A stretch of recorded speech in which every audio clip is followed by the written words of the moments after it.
involving a government minister, and that hasn't happened yet. That was what I envisaged might happen. It hasn't happened yet. I call on Government Order of the Day for the address and reply debate. Adjourned debate on the motion for an address and reply to His Excellency the Governor-General's speech from the throne and the amendment proposed thereto. When this debate was adjourned, the adjournment was moved by Dr. Paul Hutchison, and therefore he has the right to speak first. Dr. Paul Hutchison. It gives me great pleasure to speak in this address and reply debate because of the excellent record of the national government over the last 3 years and because of the extremely well-crafted 120-point economic development plan that heralds such a bright future for all New Zealanders. But, Mr. Speaker, I must say I was somewhat concerned last Tuesday when I heard some somewhat vacuous huffing and puffing coming from the Deputy Leader of the Labour Party, Grant Robertson, member for Wellington Central, when he said, after a 10-minute tirade, that in his view all the national government could do was sell, cut and hope. And, Mr. Speaker, that's why Mr. Robertson has only 33 colleagues sitting in that bench over there, and if he continues with this lack of insight that he displayed last week, there will be some fewer members left next time round.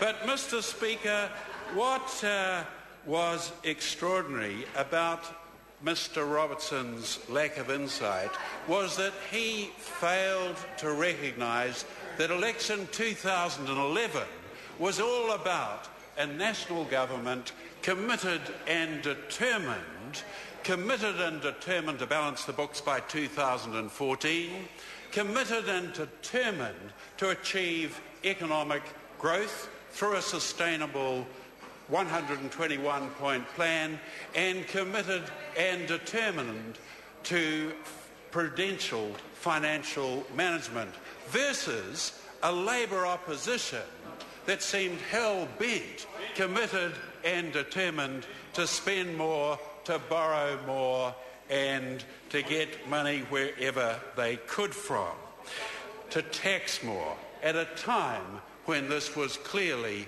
against the short, medium and long-term interests of New Zealand. But, Mr. Speaker, the other thing that was notable about the opposition was they accused both the Prime Minister and members from this side of failing to address the social issues. It's as though the Labour government has this myopic feeling that they possess the high ground on social justice and other such things. How wrong could they be, Mr. Speaker?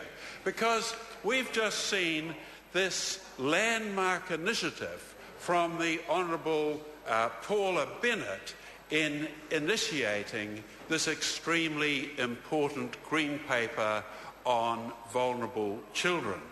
It is of extreme importance to all New Zealand. Everyone in this House knows that child outcomes have deteriorated in New Zealand relative to OECD statistics over the last 30 years since the 1960s, and everybody in this House knows that probably in the order of 15 to 20% of our children will not achieve their full potential or will not realise their dreams unless a huge amount of effort is put into what has gone on for decades and what is a particularly difficult situation and won't be solved easily. However, the Honourable Paula Bennett is holding meetings throughout the country that are extremely well attended, and she's giving ordinary Kiwis the opportunity to turn up and show what they believe is important in solving these fundamentally serious situation for New Zealand. And I would say to all members of this House that they should take note of that. They should read the Green Paper, and hopefully they too can contribute by a submission to the Green Paper. It is extremely politically neutral, the way it has been written, and it does indeed give a great opportunity for a contribution. And I'm sure Sir William Seo over there will be doing exactly that. He attended the meeting in Mangere, and I would very much hope he will be a major contributor. Mr. Speaker, there is indeed a groundswell throughout New Zealand that improving outcomes for children is a major issue in New Zealand and does require a far greater priority than successive governments have put to it over the last few decades. And that's why the national government has demonstrated its willingness to improve child's outcomes by forming a high-level ministerial group on poverty, by agreeing to hold a Māori Select Committee inquiry into the determinants of well-being for Māori children, initiating the Green Paper, and only yesterday initiating a Health Select Committee inquiry into what practical health and social interventions can be made to prevent child abuse and promote child well-being from preconception until 3 years of age, the most vital time to prevent problems developing.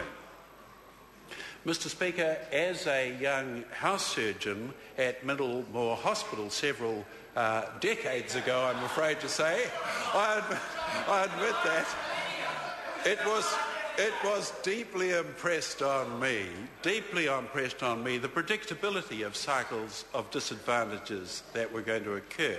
And in the antenatal clinics, I would see these young women and their babies that were clearly highly at risk. Sadly, often they would be single, they'd have tattoos, they'd be smokers, they'd be addicted to drugs, often lower socioeconomic group, and again, sadly, a higher proportion of them would be Māori or Pacific Island.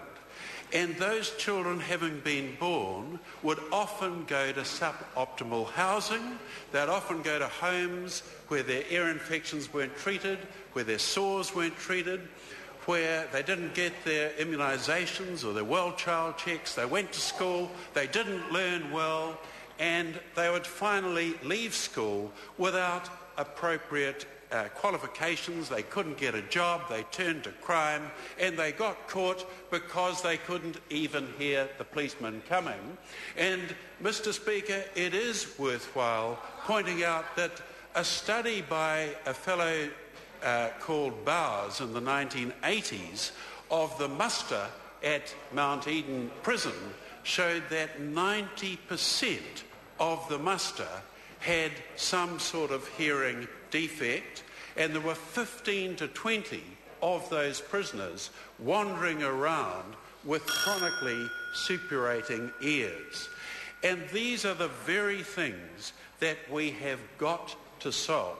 All the literature, the scientific, the psychological, the educative, the judicial literature points to early intervention. And that's why it is so important that the government's initiatives on vulnerable children must be carried through, and hopefully the whole Parliament will get behind it.